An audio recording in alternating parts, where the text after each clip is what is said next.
mai de cette année, une sœur m'a signalé que Sir Lou lui avait dit qu'au moins 3 dirigeants d'église étaient de faux dirigeants sans travail pratique, et que les frères et sœurs n'arrivaient pas à les percer à jour.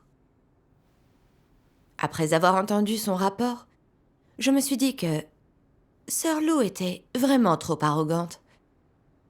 Si ces 3 dirigeants posaient autant de problèmes, ne les aurait-on pas déjà remplacés? Derrière leur dos, Sir Lou prétendait que c'étaient de faux dirigeants. Ne les jugeait-elle pas en agissant ainsi? Après cela, je me suis fait une certaine opinion de Sir Lou. Elle n'avait peut-être pas une bonne humanité. Ensuite, j'ai cherché à connaître son comportement habituel et son humanité, et à savoir si elle aimait relever les problèmes des dirigeants dans leur dos. En creusant la question, j'ai appris qu'aux frères et aux sœurs, elle avait dit qu'un certain dirigeant ne faisait pas correctement son devoir. Cela a renforcé mes soupçons, que Sir Lou avait de mauvaises intentions et briguait un poste de dirigeante. Elle critiquait donc toujours les dirigeants devant les frères et sœurs et répandait constamment des rumeurs sur eux, afin d'entraver le travail des dirigeants et des ouvriers. Si elle avait vraiment voulu protéger le travail de l'Église, quand elle repérait de faux dirigeants, elle aurait dû le signaler à leurs supérieurs. Après quoi, ces derniers auraient vérifié la situation et demandé aux autres leur avis. Et s'ils avaient repéré un faux dirigeant, ils s'en seraient occupés de manière appropriée. Or, Sir Lou n'avait pas rapporté les faits aux supérieurs. Mais elle parlait constamment des problèmes de ses dirigeants aux autres. En cela, elle jugeait donc ses dirigeants. Je suis alors allée voir Sir Lou pour échanger. Si tu trouves que des dirigeants et des ouvriers ont des problèmes, tu devrais le signaler. Et non pas en parler sans réfléchir devant les autres. Ce que tu fais les amènera à avoir des préjugés contre les dirigeants et à refuser de coopérer. Ce comportement est destructeur. Tu as parlé des problèmes de plusieurs dirigeants dans leur dos. Ça revient à les juger. Je lui ai dit de réfléchir à ses intentions et à ses objectifs lorsqu'elle agissait de la sorte. Et enfin, je l'ai averti. Si tu continues à agir ainsi et à juger les dirigeants dans leur dos et à perturber le travail de l'Église, tu pourrais perdre ta chance d'exercer tes fonctions. Après avoir géré les choses avec Sir Lou, j'ai senti que j'avais assumé mes responsabilités et protégé le travail de l'Église. Un jour, lors d'une réunion, un supérieur m'a troublée en me demandant « Pourquoi as-tu démis Sir Lou de ses fonctions? Qu'a-t-elle fait de mal ?» Cette question soudaine m'a vraiment prise au dépourvu. Je me suis dit « Mais je n'ai jamais renvoyé Sir Lou, moi. Si elle a été remplacée, je n'ai pas été mise au courant. » Il a poursuivi en disant que les problèmes signalés par Sir Lou étaient bien réels et qu'il fallait remplacer les faux dirigeants qu'elle avait dénoncés. Puis il m'a reproché d'être trop arbitraire dans ma façon de gérer les problèmes. Comme Sir Lou avait signalé des problèmes, j'avais défini qu'elle jugeait ses dirigeants et manquait d'humanité. Mes actions revenaient à réprimer les élus de Dieu, tout comme le PCC, en créant une atmosphère de terreur blanche. Quiconque disant la vérité étant réprimé. J'ai eu du mal à accepter le traitement de mon dirigeant. Je ne pensais pas du tout que je créais une atmosphère de peur, et je ne voulais pas non plus punir Sir Lou. Et c'étaient les dirigeants de son église qui l'avaient remplacé, pas moi. Je n'étais pas directement impliquée. En quoi étais-je comparable au PCC? Après ça, je n'ai pas pu m'empêcher de me demander pourquoi mon dirigeant me traitait ainsi. Quel était donc mon problème? J'ai alors repensé à ses propos. Comme quoi j'avais dit que Sir Lou jugeait les dirigeants. C'était après mes accusations qu'elle avait été renvoyée. Si je n'avais pas dit ça, aurait-elle été renvoyée? J'ai réfléchi à cette question. J'ai pensé que, bien que je n'ai pas renvoyé Sir Lou, et que je ne l'ai pas délibérément punie ou réprimée, parce que j'étais dirigeante, Après l'avoir accusée de juger arbitrairement certains dirigeants, les autres n'avaient pas dû avoir une bonne impression d'elle. Donc, quand des problèmes étaient apparus dans son devoir, ces dirigeants avaient dû penser qu'elle jugeait hâtivement, manquait d'humanité, et s'acquittait mal de son devoir, et ils l'avaient renvoyée. Ce qui avait déclenché son renvoi, c'était ma définition à son égard. Oui. Oui. Or, sur quelle base avais-je décidé qu'elle était coupable de juger les dirigeants? Jugeait-elle véritablement les gens?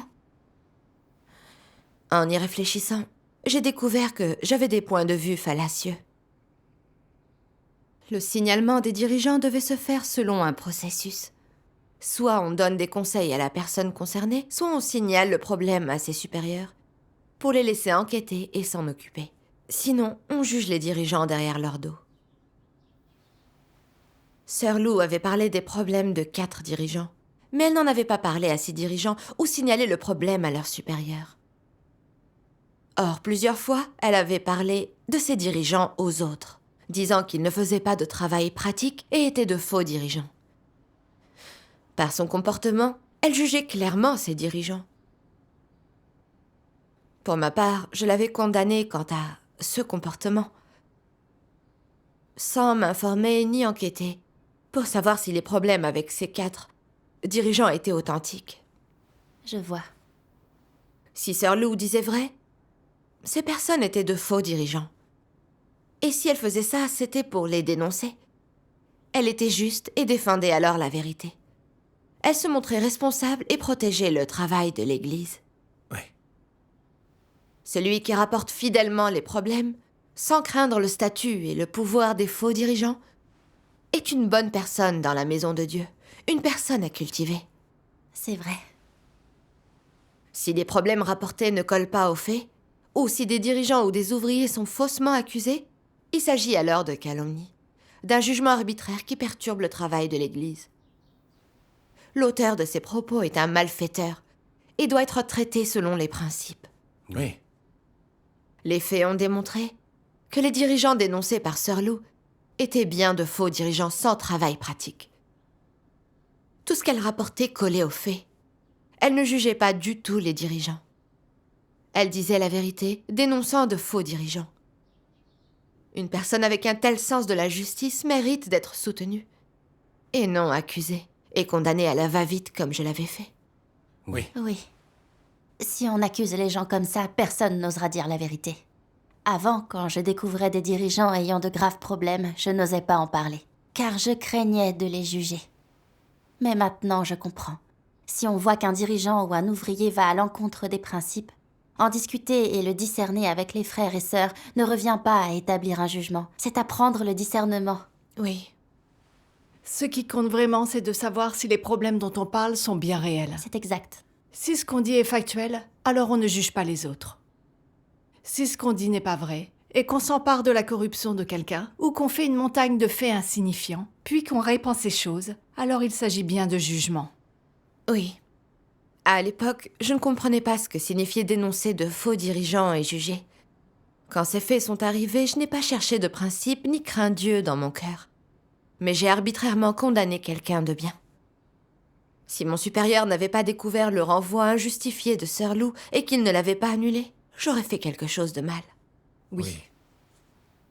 En y réfléchissant, je me suis sentie profondément coupable car je m'étais trompée.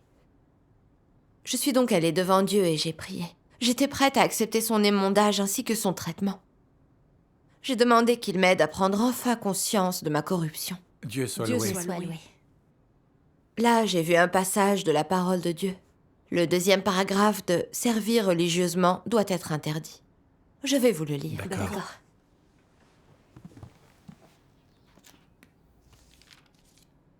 Servir Dieu est loin d'être une mince affaire.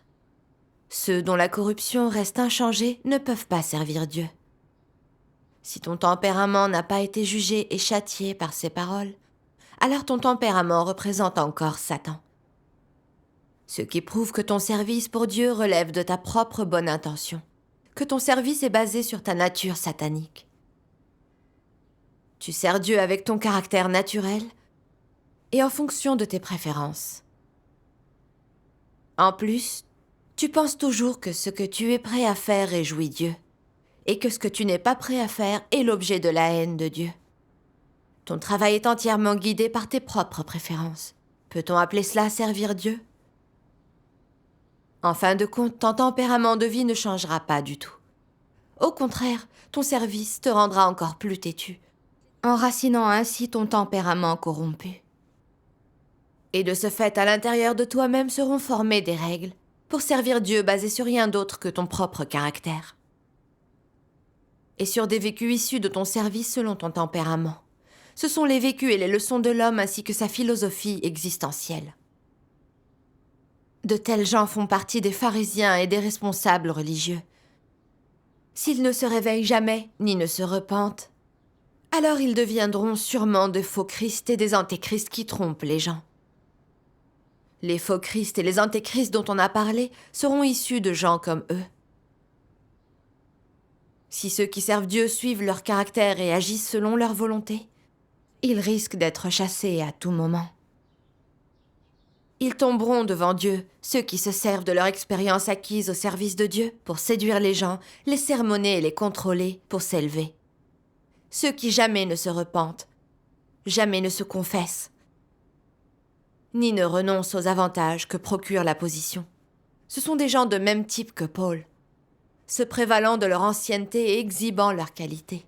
Dieu ne conduira pas ces personnes à la perfection. Ce genre de service fait obstacle à l'œuvre de Dieu. Les gens s'accrochent toujours à ce qui est ancien. Ils s'accrochent aux notions du passé, s'accrochent à ce qui appartient au passé.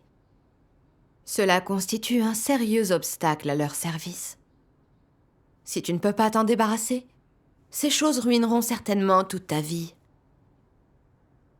Dieu ne te félicitera pas, même si tu cours à t'en briser les jambes ou si tu es martyrisé dans le cadre de ton service pour Dieu.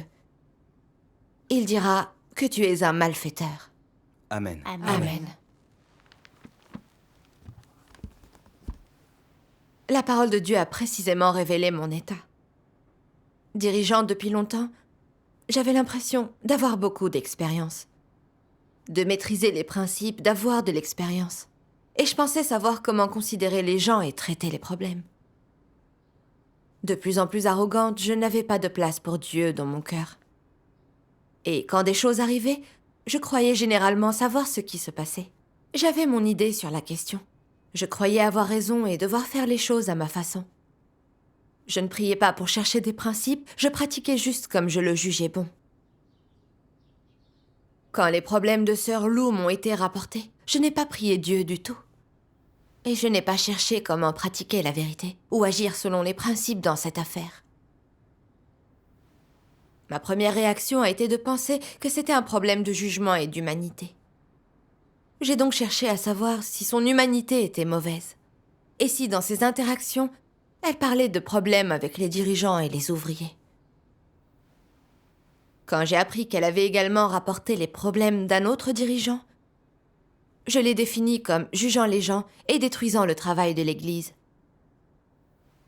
Selon les principes, j'aurais dû aller voir les personnes concernées et enquêter sur ce qu'elles disaient, chercher à savoir s'ils étaient de faux dirigeants. Avant de trancher et de juger à la va-vite, j'aurais dû confirmer si ce que Sœur Lou disait était vrai. Oui. Mais mon arrogance et ma suffisance ont fait que je n'ai pas suivi les principes, je n'ai pas craint Dieu. Et j'ai caractérisé Sœur Lou arbitrairement, ce qui a conduit à son exclusion, ainsi qu'à son remplacement. J'ai failli ruiner quelqu'un de bien. La Maison de Dieu a dit qu'on doit encourager les élus de Dieu à signaler les problèmes, protéger ceux qui partagent leurs opinions avec leurs dirigeants et ouvriers, enquêter sérieusement quand des élus de Dieu dénoncent des dirigeants ou des ouvriers, et traiter les choses selon les principes. Malgré ça, contrôlée par ma nature arrogante, j'ai étiqueté une personne et agi sans principe. Et j'ai réprimé quelqu'un de bien. J'ai protégé de faux dirigeants et violé les arrangements de travail. Oui. Les faux dirigeants ne faisaient pas de travail pratique et nuisaient au travail de l'Église. Mais au lieu de m'en occuper, j'ai condamné celle qui signalait le problème. J'ai donc servi de bouclier à ces faux dirigeants. J'ai participé à leur méchanceté. Je suis devenue la complice de Satan. En y repensant, j'ai compris que j'agissais selon un tempérament arrogant et que c'était résister à Dieu. Si ça continuait, Dieu me mépriserait et me rejetterait. C'est vrai. Si on ne résout pas son arrogance, il est facile de résister à Dieu. Oui. Cette affaire me sert d'avertissement. À l'avenir, je ne me ferai pas confiance si facilement. Je dois rechercher la vérité et agir selon les principes pour être en accord avec Dieu. Oui. En réfléchissant, je me suis souvenu que d'après mon supérieur, je créais une atmosphère de terreur blanche. Plus j'y pensais, plus ça semblait correct. Après avoir accusé Sœur Lou de juger les gens, je lui avais dit de ne pas parler de son mécontentement à l'égard des dirigeants. Puis je l'avais avertie qu'elle ne garderait pas forcément son poste si elle continuait. En quoi mon approche était-elle différente de celle du PCC? La liberté d'expression n'existe pas en Chine. On n'a pas le droit de parler des représentants. Si on le fait, on est contre le parti. Une fois arrêté, on sera soumis à toutes sortes de tortures pour qu'ils se soumettent et qu'on n'ose plus parler.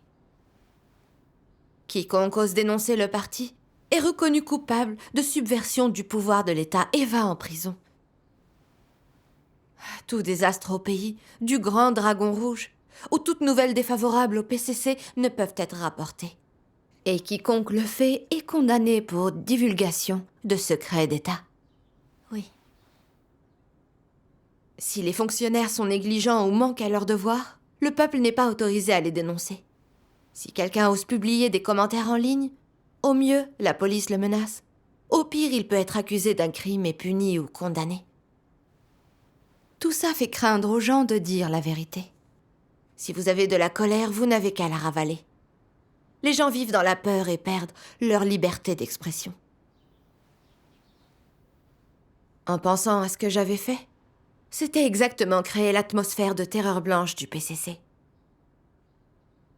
Si quelqu'un disait du mal des dirigeants, je l'accusais arbitrairement de les juger, pour le faire taire et créer une atmosphère de peur.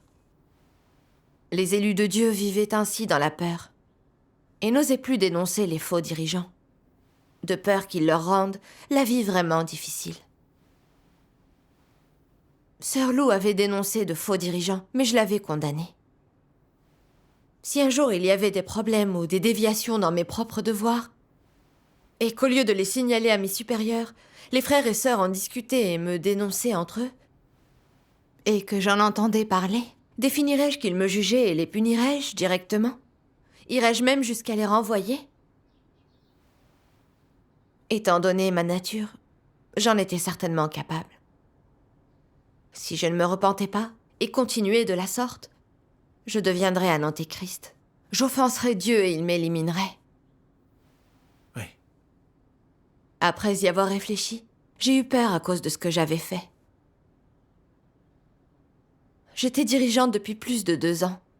Je n'avais jamais voulu réprimer ou punir les élus de Dieu. Or, j'étais capable de condamner arbitrairement mes frères et sœurs. En fait, j'avais déjà réprimé une personne.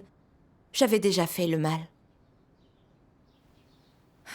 Ressentant un profond remords, je suis allée devant Dieu et j'ai prié. Je voulais me repentir sincèrement. Et si quelque chose arrivait, je voulais craindre Dieu dans mon cœur. Rechercher plus la vérité et suivre les principes. Amen. Dieu soit loué. Savoir obéir et tirer des leçons, quand on est émondé et traité, est un principe de pratique crucial. Oui. Cet émondage et ce traitement m'ont aussi appris que j'avais des opinions erronées.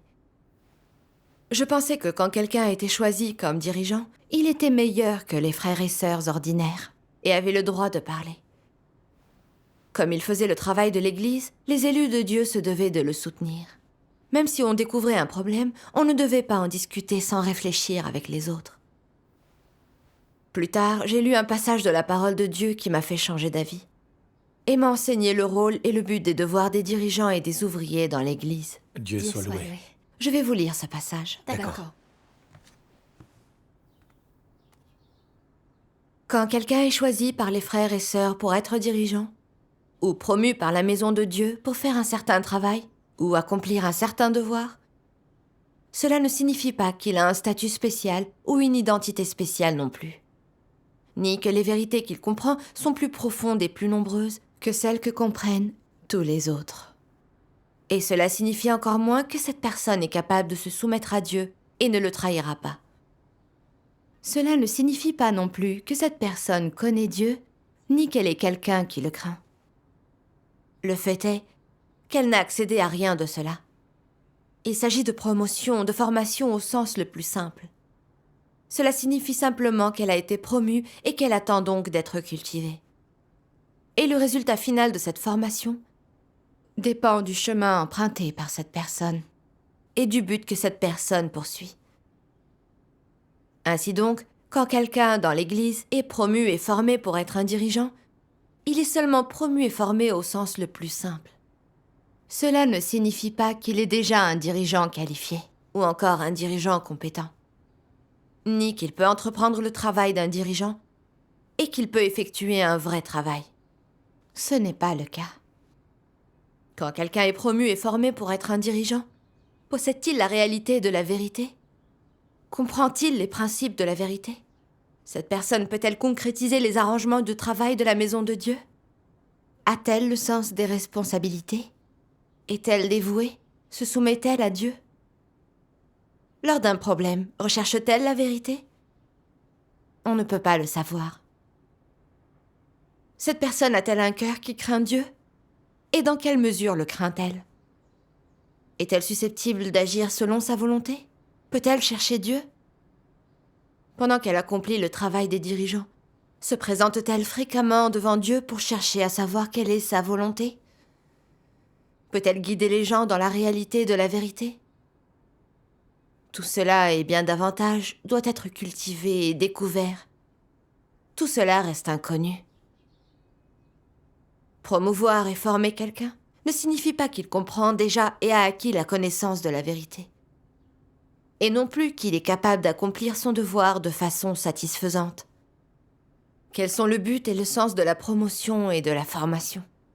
C'est que cette personne soit promue pour être formée, pour être spécialement abreuvée et spécialement instruite, afin qu'elle comprenne les principes de la vérité, les principes pour agir et résoudre les différents problèmes et aussi les moyens et les méthodes pour les résoudre.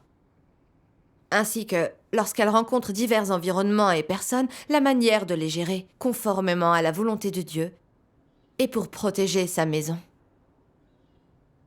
Cela indique-t-il que le talent promu et cultivé par la maison de Dieu est suffisamment capable d'effectuer son travail et d'accomplir son devoir au cours de la période de promotion et de formation, ou alors avant cette période ? Bien sûr que non. Il est donc inévitable que toutes ces personnes, durant leur période de formation, soient traitées, jugées, châtiées, exposées, voire remplacées. C'est tout à fait normal. On est en train de les former et de les cultiver. Amen. Amen. La parole de Dieu l'explique très clairement. Oui. J'ai compris de la parole de Dieu que quand sa maison promeut et forme un dirigeant, c'est parce qu'il a un certain calibre et peut accepter la vérité. Qu'il est responsable dans ses devoirs ou possède des compétences. Ça lui donne une chance de se former. Mais ça ne veut pas dire qu'il s'est débarrassé de sa corruption ou qu'il a compris la vérité, qu'il sera un dirigeant qualifié, ni que c'est un individu différent et exceptionnel ou encore qu'il a une identité ou un statut spécial dans la maison de Dieu. Le devoir de dirigeant est une commission et une responsabilité. Ce n'est pas un statut. Quand on est dirigeant, ça ne veut pas dire qu'on a instantanément un statut et le droit de parler. Ou qu'on sera respecté par les gens et admiré par les frères et sœurs. Ou que personne n'est autorisé à discuter de nos erreurs, tout ça est erroné. Oui. Pour être dirigeant, il faut accepter la supervision et les suggestions des frères et sœurs. Car c'est la seule façon de comprendre les problèmes dans notre travail et de changer les choses à temps. Et si les frères et sœurs trouvent que les dirigeants ne font pas un travail pratique, ils devraient pratiquer la vérité, les dénoncer et protéger le travail de l'Église. C'est la bonne attitude à avoir envers les dirigeants. C'est vrai. Il n'y a qu'en agissant ainsi qu'on fait preuve de principe. Oui. La parole de Dieu a changé mes idées et mes notions erronées, et m'a montré comment traiter le devoir de dirigeant et la supervision des élus de Dieu. Dieu soit loué. J'ai aussi voulu me reprendre, et à partir de ce jour, pendant mes devoirs, peu importe qui signalait un problème, je m'en occupais avec soin. En même temps, j'ai appris à accepter une supervision accrue de la part des autres. Plus tard, lors d'une réunion, notre dirigeant a déclaré « Certains envoient d'autres dénoncer des dirigeants, puis attaquent ou condamnent ces rapporteurs. Même si ces personnes sont habituellement très sérieuses dans leurs devoirs, là, elles n'obéissent pas du tout à Dieu. » Cet échange de mon dirigeant m'a vraiment touchée et m'a mise mal à l'aise. J'ai immédiatement senti que, malgré mes années de foi, je n'avais pas changé en fait. Même aujourd'hui, je n'obéissais pas à Dieu. Je le décevais certainement. Je savais que cet échange de mon dirigeant servait à m'émonder et à me traiter. Et je n'ai pas pu retenir mes larmes. En pleurs, j'ai prié Dieu. « Mon Dieu, je sais que tu as de bonnes intentions en me traitant ainsi. Sans ça, j'aurais encore l'impression que mon tempérament a changé et que je t'obéis. Là, je me rends compte que je suis loin d'atteindre le niveau d'une vraie obéissance envers toi. Mais je suis prête à essayer et à chercher à être quelqu'un qui t'obéit. Amen. » Puis j'ai lu un passage des paroles de Dieu qui m'a été utile et m'a permis de comprendre sa volonté.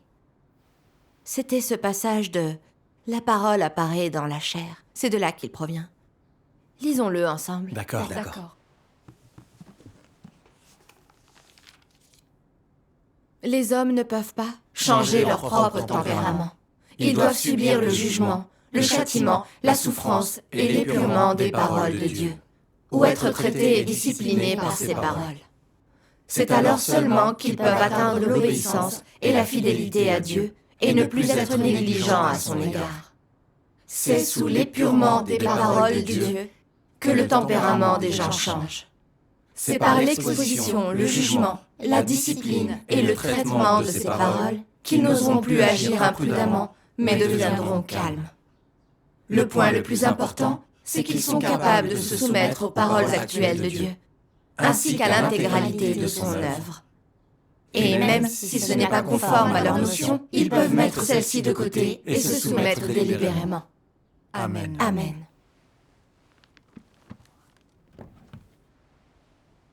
J'ai compris de la parole de Dieu que n'obéissent à Dieu que ceux qui ont fait l'expérience du jugement, du traitement, des épreuves et de l'épurement de Dieu, changé de tempérament et appris à agir selon des principes. Ces gens-là, en faisant leur devoir, peuvent alors rechercher la vérité et agir selon les principes quand ils rencontrent des choses cruciales ou sont devant des choix impliquant leur chemin dans la vie. Ils sont capables de faire le bon choix basé sur la parole de Dieu.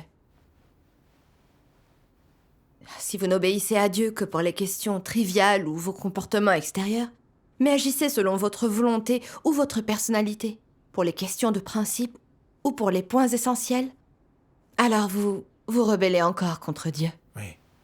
Oui. J'avais toujours pensé pouvoir tout abandonner pour me dépenser pour Dieu. Pouvoir me soumettre à n'importe quel devoir arrangé par la maison de Dieu. Pouvoir lire la parole de Dieu et le prier dès que je rencontrais des difficultés.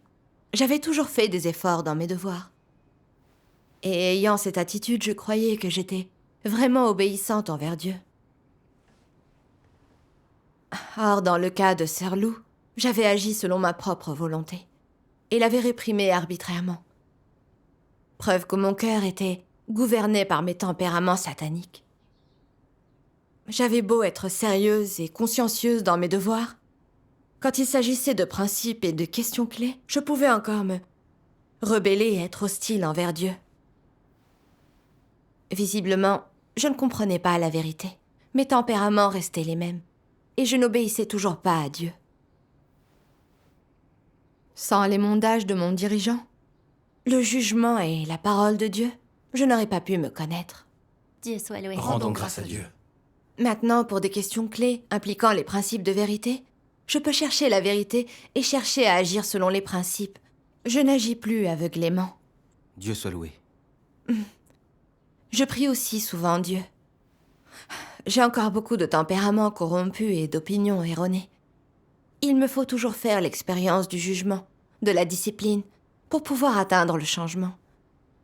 Je prie pour que le jugement de Dieu ne me quitte jamais, pour que je comprenne mieux ma rébellion et ma corruption, et parvienne enfin à une vraie obéissance. Amen. Dieu Dieu soit soit loué. loué. Dieu soit loué. Dieu soit loué.